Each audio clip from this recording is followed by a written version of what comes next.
If you search AI art plus fascist, you will find a lot of results from left-wing YouTubers that talk about how that fascists love AI art and that AI art is fascistic. And a lot of times in these videos they use it to hate on Trump or to hate on conservatives or MAGA people. But they are correct. AI art is fascistic. Generative AI is an innately fascistic thing.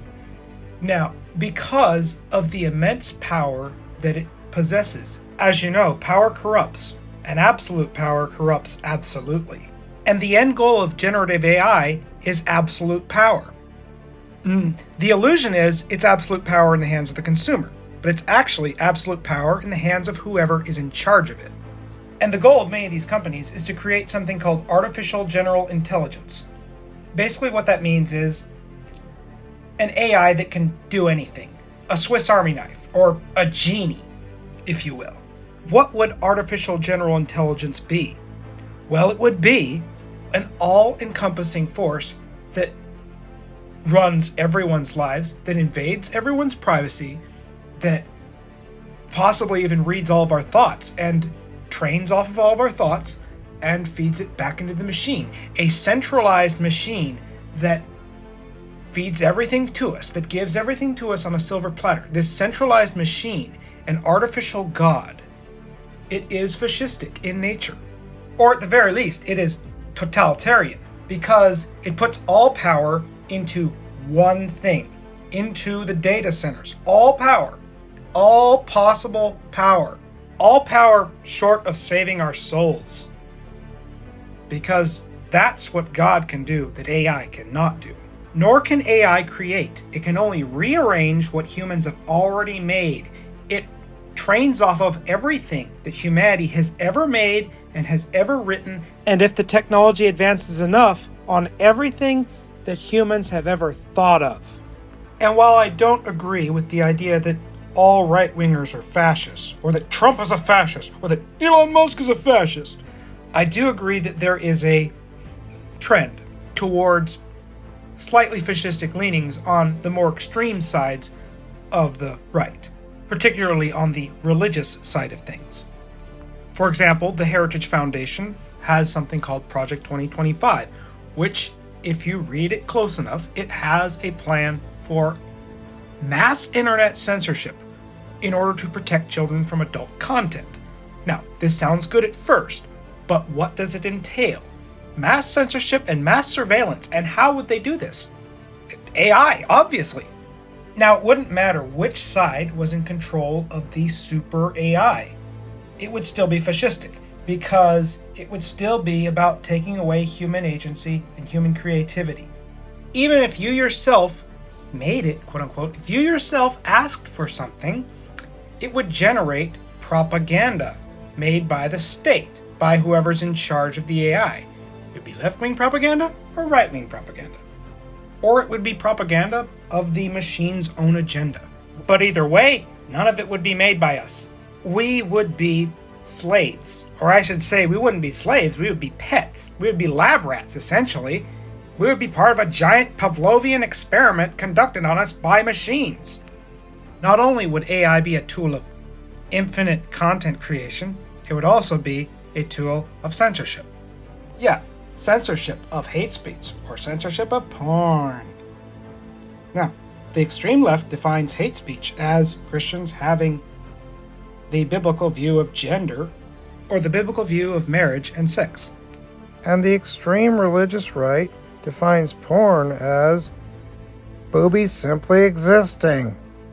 And this would hurt anime, because, frankly, fan service is very common in anime. Now, whatever your view on fan service is, that's not what I'm talking about. What I am talking about is free speech and artistic freedom. Now, I know people will say, how can you censor AI if it's infinite generation? Well, you just censor certain keywords. In fact, YouTube already automatically demonetizes videos because it detects certain keywords. And censorship wouldn't require limiting what the image generators could generate. It would just require spying on the user at all times. And what do you know? Microsoft Windows 11 does this. Windows 11 comes with a AI companion called Copilot. And Copilot has a feature called Recall that records everything you do on your computer. This is both online and offline. So any document you make, anything you write, any picture you draw, or any picture you generate is cataloged by Recall. And they say it's only stored offline, but everybody knows that these companies aren't honest. Generative AI allows for total centralized control of media. That's essentially censorship. And it is a technology that threatens to put artists out of work. It threatens human artists by replacing creativity and passion with instant gratification. This technology is a threat to human artists. And what do you know? Some of the first people that the Nazis came after were artists, specifically modern artists. They went after what they called degenerate art. Now, some of the art may have been kind of weird, but that's not the point. The Nazis came after self-expression because they idealized perfection. That's the only reason that the Nazis cared about classical art, is because it was perfect. Because it was super realistic and it was heroic. And well, as I said, I don't believe that American conservatives are Nazis.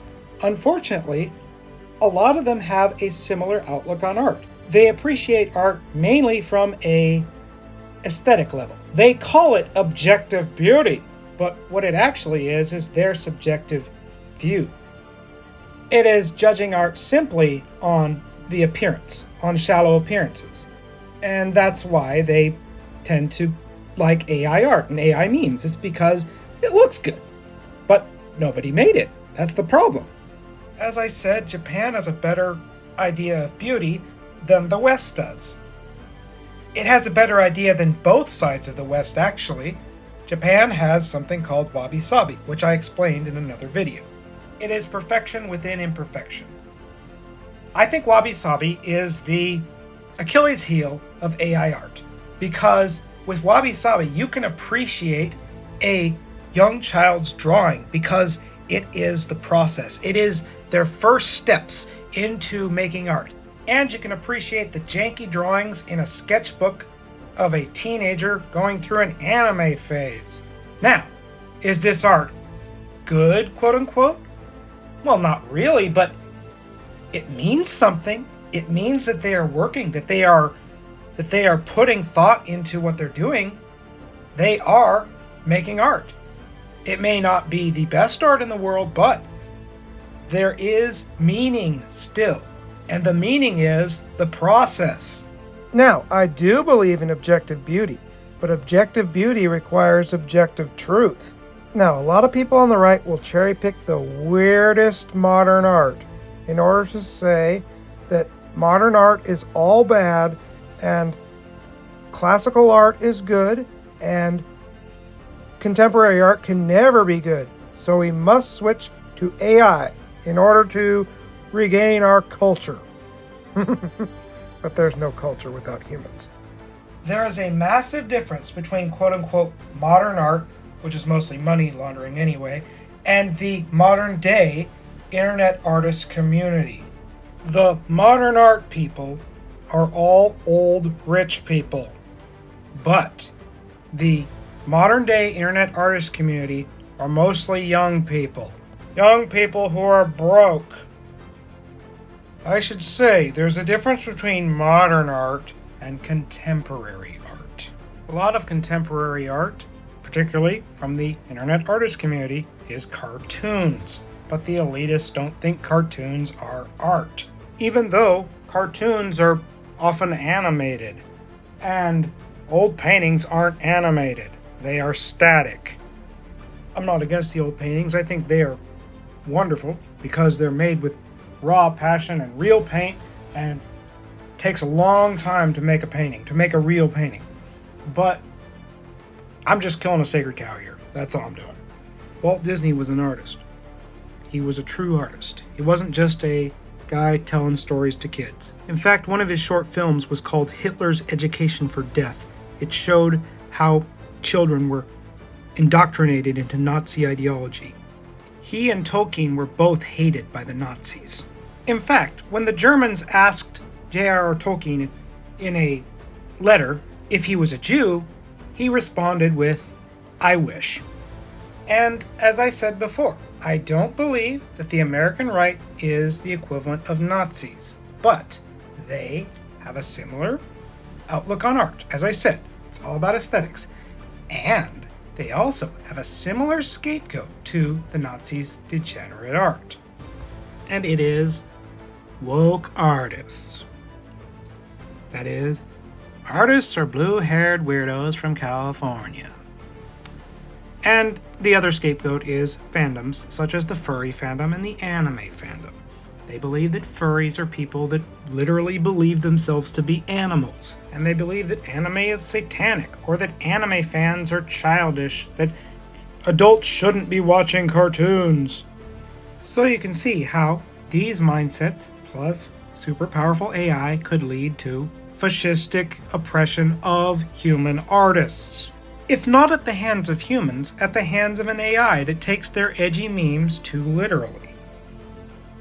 I would say that a large portion, possibly the majority, of the young internet artist community is liberal. And I'm conservative. But I have noticed that a lot of conservatives are just not artistic. And if they are, they're older and they might do some painting or something. But it's not internet. They don't do digital art and they don't upload it on the art websites. So because a lot of conservatives aren't very artistic, a lot of conservative content online is AI generated these days. Because it isn't art, it's propaganda. They care more about the message than about the actual artistry itself. And the stuff that they do make, that they do actually create, a lot of it is just variations of stuff that already exists. Or it's Bible stories, or it's American history. But it's not experimental. It's not bold. Because that's liberal, apparently. You're not allowed to be original.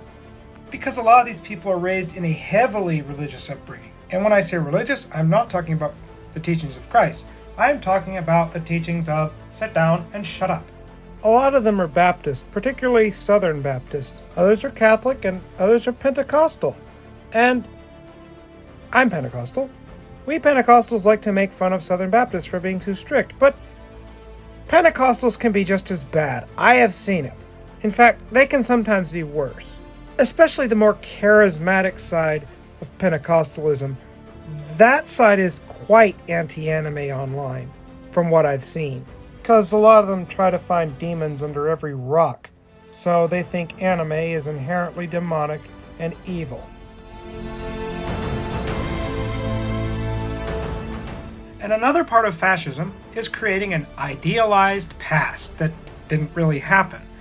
This is what both the Nazis did and the Italian fascists did. And generative AI is the perfect tool for historical revisionism and other propaganda and fake news. And what's the other invention that is revolutionary right now? It's 3D printing. I'm not against 3D printing. I think it's fantastic. I think it's a great thing. But what do you get when you combine 3D printing with AI? You get AI printing nonsense, printing trash non-stop. Complete baloney. Infinite waste. At best. And at worst, you have AI printing out armies and armies of killer robots. I know that 3D printing requires plastic or whatever the material is. It requires raw materials to work. But what happens when matter replicators become a thing? I know people say, well, that's just Star Trek. That's not real. Well, people said the same thing about AI. People said that the kinds of AI technology we have now would never happen. It's too sci-fi. Well, everything's made out of atoms, and if you take atoms from one thing and resequence them, you could probably create something else out of them. Future? 3D printers may only require dirt to make armies of killer robots and nuclear weapons. Or they may not even need to create those things, because they may just take our atoms and make whatever their nonsense is. Just evaporate us. I should say, technically, a matter resequencer would be a nuclear weapon already. But in all likelihood, AI won't kill us. It'll just take care of us. And that is, it will turn us into pets. A lot of people say that generative AI is just a tool, but it's not a creative tool. It is essentially a nuclear bomb of the mind. And in the United States, you're allowed to own a gun, but you're not allowed to own a nuclear bomb. You can't use a nuke for home defense. It's just not possible.